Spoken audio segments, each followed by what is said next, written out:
আসসালামু আলাইকুম রহমতুল্লাহ। সুপ্রিয় শিক্ষার্থীবৃন্দ, আশা করি তোমরা সবাই ভালো আছো। এই ভিডিওটা তৈরি করছি সপ্তম শ্রেণীর শিক্ষার্থীদের জন্য। 2024 সালে সপ্তম শ্রেণীর ইসলাম শিক্ষা বার্ষিক পরীক্ষার নমুনা প্রশ্নপত্রের সমাধান নিয়ে আজকে আলোচনা করব। এই নমুনা প্রশ্নপত্রটি দেওয়া হয়েছে এনসিটিভি থেকে, যার আলোকে তোমাদের বার্ষিক পরীক্ষা অনুষ্ঠিত হবে। শিক্ষার্থীরা, আমরা নমুনা প্রশ্নপত্রের সমাধানমূলক ভিডিওগুলো এই জন্য দিচ্ছি যাতে তোমরা বুঝতে পারো যে পরীক্ষায় এ ধরনের প্রশ্ন আসলে অ্যান্সারগুলো কীভাবে করতে হবে। তো গত পর্বে আমরা তোমাদের যে নমুনা প্রশ্ন দেওয়া হয়েছে তার বহু নির্বাচনী প্রশ্নগুলো এবং এক কথায় উত্তর দাও যে প্রশ্নগুলো রয়েছে এগুলো নিয়ে আলোচনা করেছিলাম।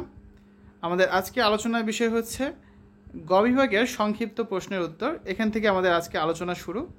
তো এখানে মোট 5টা প্রশ্ন রয়েছে, প্রত্যেকটা 5 করে, 5টা থেকে 5টা অ্যান্সার করতে হবে। তাহলে কত? 5 5 25। তো এখানে যে প্রশ্নগুলো রয়েছে আমরা প্রথমে প্রশ্নগুলো দেখে নিই। 1 নম্বরে আছে আল্লাহু গাফুরুন অর্থ কী? আল্লাহর এই গুণটি তুমি কিভাবে অনুসরণ করবে? 2 যোগ 3, কারণ 2টা প্রশ্ন আছে এখানে, প্রথমটা 2 নাম্বার, তারপরটা 3 নাম্বার। এভাবে করে 2টা প্রশ্ন মিলিয়েও থাকতে পারে বা সরাসরি একটা প্রশ্ন থাকতে পারে এই 2 নাম্বারটার মতো। যেমন ইতিকাফ পালনের নিয়মাবলী লেখো, এটাতে শুধুমাত্র 5 নাম্বার, ঠিক আছে? 3 নম্বরে দেখো মহাকালের শপথ করা হয়েছে কোন সূরা? এখানে 1 নাম্বার।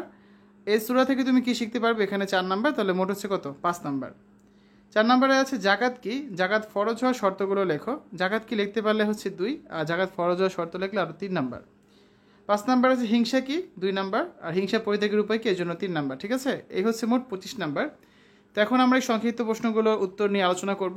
আমাদের 1 নম্বরে যে প্রশ্নটা ছিল আল্লাহু গাফুরুন অর্থ কী?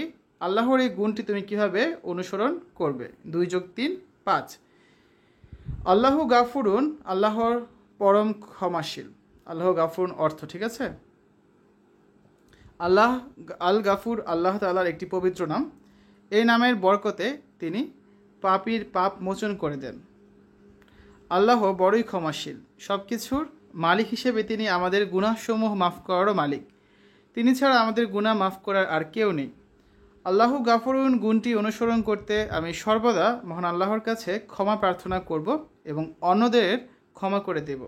ভুলবশত কোনো অন্যায় করে ফেললে সাথে সাথে আল্লাহকে স্মরণ করব এবং তাওবা করে ওই অন্যায় কাজ আর না করার প্রতিজ্ঞা করব। কারণ মানুষ যদি ভুলবশত কোনো অন্যায় ও অশ্লীল কাজ করে ফেলে কিংবা পাপ করে নিজেদের প্রতি জুলুম করে বসে, তবে যদি সাথে সাথে আল্লাহকে স্মরণ করে এবং নিজেদের গুনাহের জন্য আল্লাহর কাছে ক্ষমা প্রার্থনা করে, তাহলে তিনি তাদের ক্ষমা করে দেন। 2 নম্বর প্রশ্নে রয়েছে ইতিকাফ পালনের নিয়মাবলী লেখো। এখানে একটাই প্রশ্ন, সরাসরি 5 নম্বরের প্রশ্ন এটা। তো আমরা ইতিকাফের নিয়ম নিয়ে আলোচনা করব। প্রথমে ইতিকাফ সম্পর্কে একটু লিখে নিই। ইতিকাফ আরবি শব্দ, এর শাব্দিক অর্থ হলো আটকে থাকা, কোথাও অবস্থান করা। ইসলামী শরীয়তের পরিভাষায় ইতিকাফ হচ্ছে জামায়াতে সালাত অনুষ্ঠিত হয় এমন মসজিদে সাওম পালনরত অবস্থায় ইতিকাফের নিয়তে অবস্থান করা। এখন আমরা ইতিকাফ পালনের নিয়মাবলী সম্পর্কে আলোচনা করব। 1 নম্বরে আছে ইতিকাফের নিয়তে রমজান মাসে 20 তারিখ আসরের পরে সূর্যাস্তের আগে মসজিদে প্রবেশ করতে হয়, আর 29 বা 30 তারিখে শাওয়াল মাসে চাঁদ দেখা গেলে ইতিকাফ শেষ করতে হয়। 2 নম্বর, শরীয়ত সম্মত প্রয়োজন অথবা মানবীয় প্রয়োজন ছাড়া মসজিদ থেকে বের হলে ইতিকাফ ভঙ্গ হয়ে যায়। শরীয়ত সম্মত প্রয়োজন বলতে এখানে হচ্ছে জুমার নামাজে শরীক হতে বের হওয়া, আর মানবীয় প্রয়োজন বলতে পায়খানা বা প্রস্রাব করার জন্য বের হওয়া বোঝানো হয়েছে, ঠিক আছে? এরপর দেখো উল্লেখ্য জানাজা নামাজে শরীক হওয়ার জন্য মসজিদ থেকে বের হওয়া কিন্তু যাবে না। 3 নম্বর, প্রতি রমজান মাসের শেষ দশকে ইতিকাফ পালন করা সুন্নতে মুয়াক্কাদা আলাল কিফায়া। যদি পাড়া বা মহল্লার যে কোনো একজন ইতিকাফ পালন করেন তবে সকলের পক্ষ থেকে ওই সুন্নতে মুয়াক্কাদা আলাল কিফায়া আদায় হবে, কিন্তু কেউ যদি পালন না করেন তখন এলাকার সকলেই কিন্তু গুনাহগার হবে, ঠিক আছে? 3 নম্বর প্রশ্ন, মহাকালের শপথ করা হয়েছে কোন সূরায়? এই সূরা থেকে তুমি কি শিখতে পারবে? এখানে 1 নাম্বার, তারপর এটা 4 নাম্বার, মোট হচ্ছে 5। তো মহাকালের শপথ করা হয়েছে সূরা আল আসরে, এতটুকু লিখলে তোমরা 1 পেয়ে যাবে। এবার এই সূরা থেকে আমি যা শিখতে পারি সেগুলো দেখো। 1 নম্বরে কি আছে? পরকালে সফলতা লাভের জন্য দুনিয়াতে সময়ের সদ্ব্যবহার করা এবং নেক আমল করা। 2, ঈমান আনা, সৎ কাজ ও ধৈর্য ধারণ করা এবং অন্যদের ঈমান আনা, সৎ কাজ করা ও সবরের উপদেশ দেওয়া। 3 নম্বরে আছে পরস্পরকে সৎ কাজে উৎসাহ ও অসৎ কাজ থেকে বিরত থাকার উপদেশ দেওয়া। বন্ধু বান্ধব, ভাই বোন, আত্মীয় স্বজন, পাড়া প্রতিবেশী সবাইকে সত্য ও সুন্দরের দিকে আহ্বান করা। সবাইকে উত্তম চরিত্রবান ও নীতিবান হতে উৎসাহ দেওয়া। 4 নাম্বার, সত্যের পথে অবিচল থাকা, বিপদে আপদে ধৈর্য ধারণ করা, হতাশ হয়ে কখনো অন্যায় ও অনৈতিক কাজ না করা। 4 নম্বর প্রশ্নে রয়েছে জাকাত কি? জাকাত ফরজ হওয়ার শর্তগুলো লেখো। জাকাত কি লিখলে পাবে 2, আর জাকাত ফরজ হওয়ার শর্ত লিখলে আরও 3, এই হচ্ছে মোট 5। জাকাত আরবি শব্দ, এর অর্থ হলো পবিত্রতা, বৃদ্ধি, আধিক্য, বরকত ইত্যাদি। ইসলামী পরিভাষায় জাকাত হচ্ছে শরীয়ত কর্তৃক নির্দিষ্ট সম্পদ থেকে নির্দিষ্ট পরিমাণ অংশ নির্দিষ্ট ব্যক্তিকে আল্লাহর সন্তুষ্টি লাভের উদ্দেশ্যে প্রদান করে মালিক বানিয়ে দেওয়া। ইসলামী জীবন বিধানের মৌলিক যে 5টি বুনিয়াদ বা স্তম্ভ রয়েছে, জাকাত এর মধ্যে অন্যতম।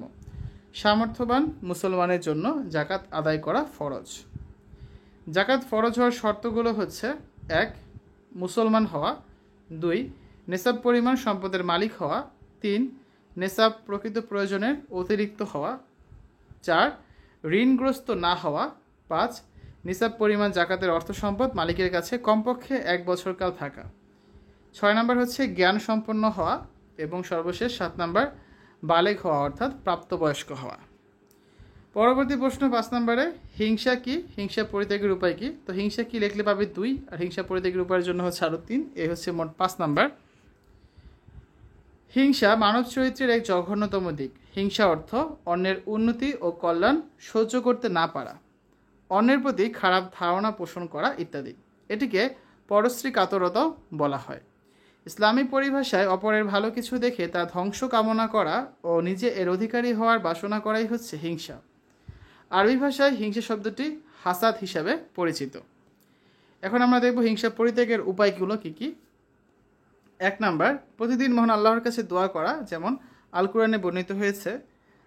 আর হিংসুকের অনিষ্ট থেকে আশ্রয় চাই যখন সে হিংসা করে, সূরা আল ফালাকের 5 নম্বর আয়াতে কথা বলা হয়েছে। তো এটা হচ্ছে আমরা পড়ে আল্লাহর কাছে দোয়া করতে পারি।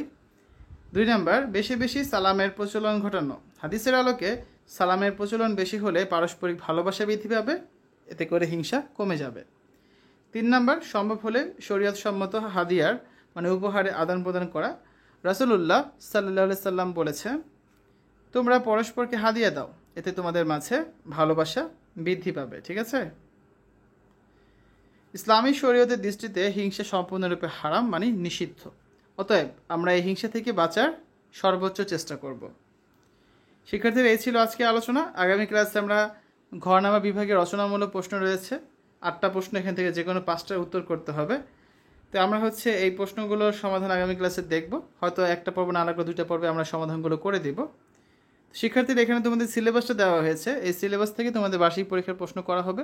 সো সিলেবাসটা ভালো করে পড়বে, কারণ এই সিলেবাসের আলোকে এখানে হচ্ছে 30% থাকবে শিক্ষণকালীন মূল্যায়ন আর 70% থাকবে সামষ্টিক মূল্যায়ন। আর সামষ্টিক মূল্যায়নের মধ্যে ইতিমধ্যে আমরা MCQ 15টা, এক কথায় উত্তর 10টা, সংক্ষিপ্ত উত্তর হচ্ছে 5টা, এগুলোর সমাধান করে ফেলেছি। শুধু বাকি রয়েছে রচনামূলক অংশ। খুব শীঘ্রই সেই ভিডিও চলে আসবে, তোমরা এই চ্যানেলে খুঁজে পাবে। শিক্ষার্থীরা, আশা করি আজকের ভিডিওটা তোমাদের কাছে ভালো লেগেছে। পরবর্তী ভিডিওগুলো দেখার আমন্ত্রণ জানিয়ে আজ এখানে বিদায় নিচ্ছি। আল্লাহ হাফেজ।